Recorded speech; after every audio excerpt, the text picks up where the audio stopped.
Bu Nunu, apa mau ada yang di-update? Silakan. Baik, terima kasih Pak Menteri.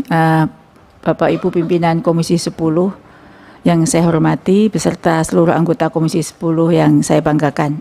Terima kasih Pak Menteri untuk kesempatannya, dan pada kesempatan ini kami ingin mengupdate perkembangan seleksi ASN P3K yang sebenarnya sudah kami paparkan di depan Pansel Kemenpan RB, namun di forum ini belum. Jadi Bapak Ibu yang saya hormati, bahwa sebenarnya seleksi ASN P3K ini sebenarnya jawaban atas visi besar pemenuhan kebutuhan guru dan tenaga kependidikan, yang mana sebenarnya kami sangat ingin Kemendikbudristek untuk memenuhi kebutuhan guru dan teknik yang berkualitas secara tepat waktu, sehingga menjamin kesejahteraan, penghargaan, dan perlindungan guru secara berkelanjutan. Oleh karena itu, kami pun Kemendikbudristek juga mendukung arah kebijakan pengadaan CASN tahun 2024, yang mana sebenarnya ini adalah amanah dalam penataan tenaga non-ASN sesuai dengan mandat Undang-Undang Nomor 20 Tahun 2023 tentang penyelesaian seoptimal mungkin tenaga non-ASN di instansi pemerintah daerah. Pada saat itu Pak Presiden juga sudah mengumumkan total jumlah rekrutmen ASN tahun 2024, dan Pak Menteri juga sudah menyampaikan dalam forum berikutnya tahun 2024 bahwa sampai saat ini Presiden bersama Pak Menpan RB saat itu menyampaikan ada 2 juta formasi. Kami sangat mendukung terkait dengan hal tersebut, sehingga pada saat itu kami menyampaikan usulan terkait dengan formasi Kemendikbudristek untuk penuntasan tersebut sejumlah 419.146.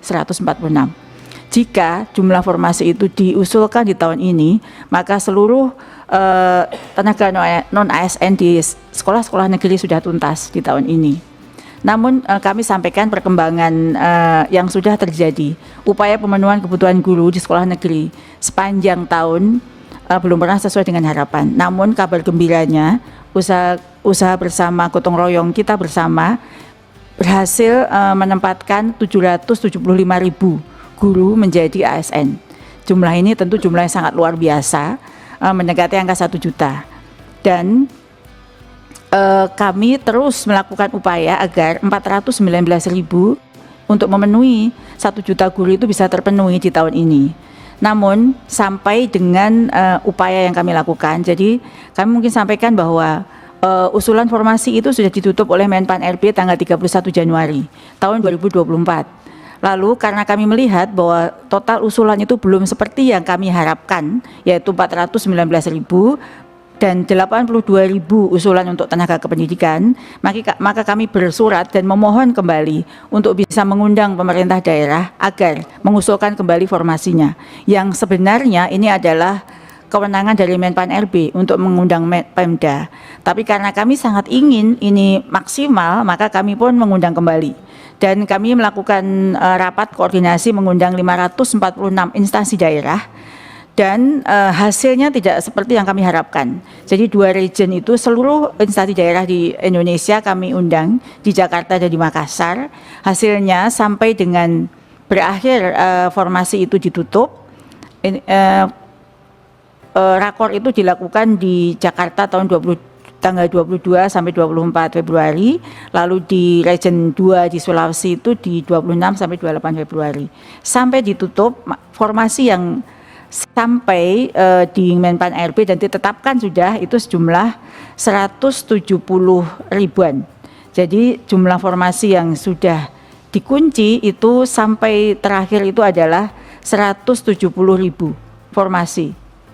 Jadi kalau angka tepatnya 170.000 itu kami juga mengusulkan untuk memindahkan usulan CASN PNS itu ke P3K untuk tahun ini, sehingga dari usulan tersebut masih ada kekurangan sebesar 241.000 lagi, dan itu pun jika tidak ada usaha-usaha yang luar biasa, maka 241.000 kekurangan itu tentu tidak akan bisa terpenuhi. Dan Bapak Ibu yang saya hormati, usaha keras bersama kita itu juga berhasil mengangkat P1 hingga tahun 2024 ini hampir semua, dan dimungkinkan, diperkirakan berdasarkan pemetaan kami dari semua usulan itu masih menyisakan 2.600 P1 saja dari 190.000 P1 yang sudah kita upayakan selesai. Oleh karena itu pada rapat terakhir rakor itu kami mengusulkan beberapa rekomendasi, antara lain tetap mengupayakan penuntasan P1 atau prioritas 1 dengan berbagai cara, dan total, namun sampai terakhir itu ada instansi daerah yang belum menuntaskan P1 sebesar 30 instansi. Jadi ada 30 instansi yang P1-nya belum tuntas, yang angkanya di angka 2.600-an. Kemudian kami juga mengusulkan formasi lain seperti pengawas yang sekarang ini sedang kosong, dan juga mengusulkan formasi tendik. Jumlah usulan kami adalah 82.000. Dan saat ini formasi JF apa yang diusulkan oleh pemerintah daerah itu bukan seperti tahun sebelumnya. Mekanismenya adalah pemerintah daerah mengusulkan JF itu langsung ke BKN. Sehingga kira-kira apa formasi tendik yang akan diusulkan, apakah sejalan dengan usulan dari Kemendikbudristek, itu nanti pemerintah daerah akan langsung mengusulkan kepada pemerintah, kepada BKN. Dan kami hanya memberikan pertimbangan-pertimbangan sebenarnya yang dibutuhkan di daerah saat ini apa saja JF-nya. Jadi kurang lebih itu Bapak Ibu pimpinan dan seluruh anggota terkait dengan pengembangan seleksi ASN P3K. Jadi ada 170-an ribu lebih sedikit formasi yang diusulkan tahun 2024 dan masih kekurangan 214-an ribu formasi di tahun 2024 ini. Dari saya singkat saja, sebenarnya satu adalah mengenai topik pramuka. Saya ingin sangat jelas karena saya takut diskusi ini bisa disalahartikan atau dalam konteks yang lain-lain. Saya mau merekonfirmasi bahwa keputusan dari Permen adalah pramuka adalah ekskul yang wajib diselenggarakan oleh sekolah, dan tapi tidak wajib untuk semua anak mengikuti ekskul tersebut. Itu adalah hasil Permen sekarang. Yang lagi dibahas, harapan dan aspirasi saya pribadi sebagai menteri adalah apa yang bisa kerjasama antara kami dan Kuarnas untuk bisa memasukkan nilai-nilai kepramukaan ke dalam proyek profil Pancasila P5 yang disebut P5 itu. Tidak ada wacana sama sekali mau menambah mata pelajaran, saya tidak pernah menyebut itu. Dan itu mohon kalau ada spekulasi mengenai itu, kita tidak akan menambah atau mengurangi mata pelajaran sama sekali. P5 itu di luar mata pelajaran tapi masih masuk dalam kokurikuler.